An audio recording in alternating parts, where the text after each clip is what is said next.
আসসালামু আলাইকুম সুপ্রিয় শিক্ষার্থী, তোমাদেরকে যে গাছটা দেখাচ্ছি সেটা হচ্ছে আলুর বিলম্বিত ধসা রোগ বা লেট ব্লাইট রোগ। এই লেট ব্লাইট রোগটা একটা ছত্রাক দ্বারা হয়ে থাকে, নাম হচ্ছে ফাইটোপথোরা ইনফেস্টেন্স। এই যে দেখো, আমি আলুর পিছন অংশটা তোমাদেরকে দেখাচ্ছি, যে সাদা সাদা যেগুলো দেখতে পাচ্ছ এগুলো হচ্ছে ফাইটোপথোরা ইনফেস্টেন্স ছত্রাক। এই রোগটার কারণে পুরো আলু ক্ষেত নষ্ট হয়ে যায়, অর্থাৎ আলুতে এই রোগটা মহামারী আকারে দেখা দেয়।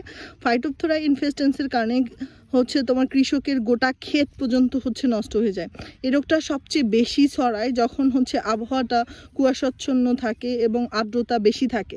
ফাইটোপথোরা ইনফেস্টেন্স রোগের কারণে তোমার ছত্রাকটা প্রথমে পাতায় পানি ভেজা দাগের সৃষ্টি করে, পরবর্তীতে পুরো পাতাটাই কিসে ভরে যায়, ছত্রাকে ভরে যায়।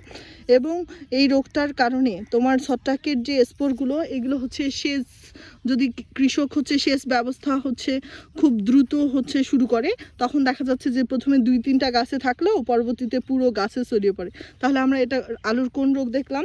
লেট ব্লাইট বা বিলম্বিত ধসা, যেটাকে বলা যার প্যাথোজেন একটা ছত্রাক, নাম ফাইটোপথোরা ইনফেস্টেন্স। এই ছত্রাকের কারণে তোমার আলুতে মহামারী দেখা যায়। এই মহামারীটা আয়ারল্যান্ডে ব্যাপক আকারে ছড়িয়ে পড়ার কারণে সেখানে 10 থেকে 12 লক্ষ লোক মারা গিয়েছিল। তাহলে এটাকে কি বলা হচ্ছে? লেট ব্লাইট অফ পটেটো বা বিলম্বিত ধসা আলুর, এবং এর জীবাণুর নাম ফাইটোপথোরা ইনফেস্টেন্স। এই যে দেখো, পাতার তল দেশে আমরা কি দেখতে পারবো বলো তো দেখি? ছত্রাক। যে দেখো, লেট ব্লাইটের কারণে দেখো আলু ক্ষেতটা যে দেখো নষ্ট হয়ে যাচ্ছে। ধন্যবাদ, ভালো থাকবা। আসসালামু আলাইকুম।